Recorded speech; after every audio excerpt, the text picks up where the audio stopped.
Okay, now we're going to take this opportunity to ask Mr. Goma some questions.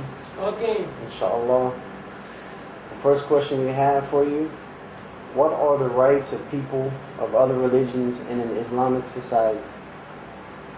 As I said that the Quran stated the religion several rights for other people who didn't follow Islam. That Islam gives them the full rights to follow their faith and to make their own prayer according to their holy book. So if we have in the Quran great chapter and small one called chapters of disbelievers, this chapter stated the right of non-Muslims. Okay, what's the next question? You want to make any other clarification? Any other clarifications about these rights? I think that I present this all these rights in my lecture. So if you listen. Okay, inshallah. Okay. We'll have to go back and look at all the details. The question we have for you today: what were some of the tests and struggles for the Prophet, peace be upon him, and the first followers of Islam? You know that the Prophet, peace be upon him, was alone in Mecca, and he told people to say, La ilaha illallah Muhammadur Rasulullah, there is no God but Allah, and Muhammad is his last prophet. They didn't accept him, and they tortured him. They threw him out from his land. Not he and his other companions, so he immigrated to Medina.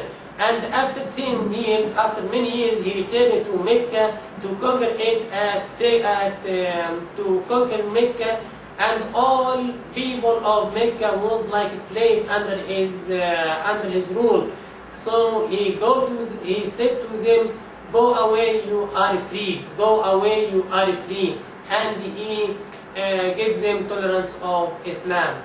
So the Prophet, peace upon him, followed this path tolerance at Mecca and also at Medina, and all Muslims follow this path until the day of hereafter.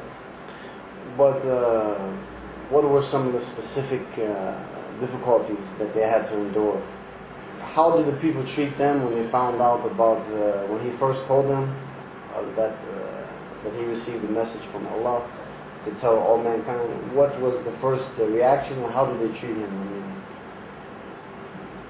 You know that the inhabitants of Mecca make all kind of torture against the Prophet, peace upon him, and his companions. All kind of torture. Anything they can do for them, they do.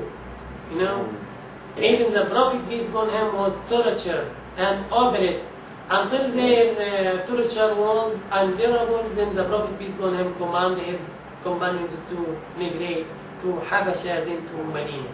Yes. Okay. Okay, we're going to move on to the third question. Why does Allah love to guide all people but misguide some people? As according to the Quran, Allah guides the believers and can misguide people also. Can you explain? You know that God had made the straight path is very clear for people. He made the straight path very clear for all people. So.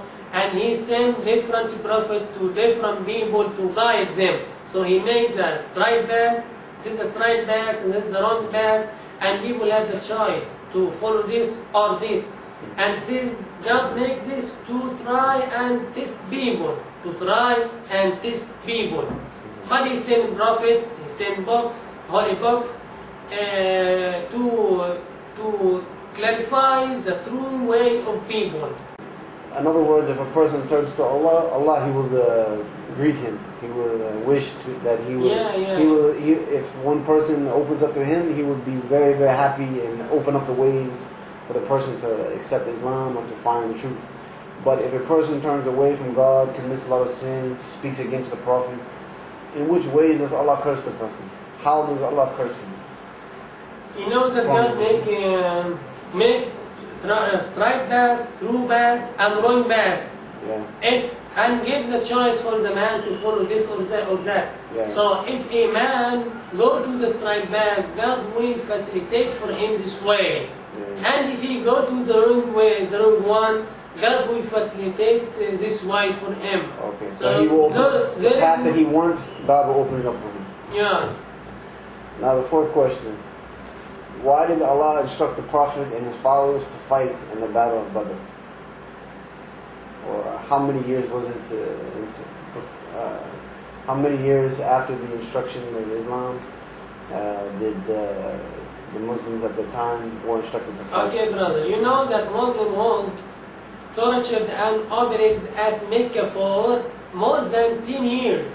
Then the Prophet, peace upon him, migrated to Medina. Not migrated by himself, but he was thrown out, he and his companions, without money and without, he left his home, his family, and go to Medina. And after 2 years, the caravans of pagans was at Medina. So the Prophet, peace upon him, and his companion want to take some money that they left in Medina.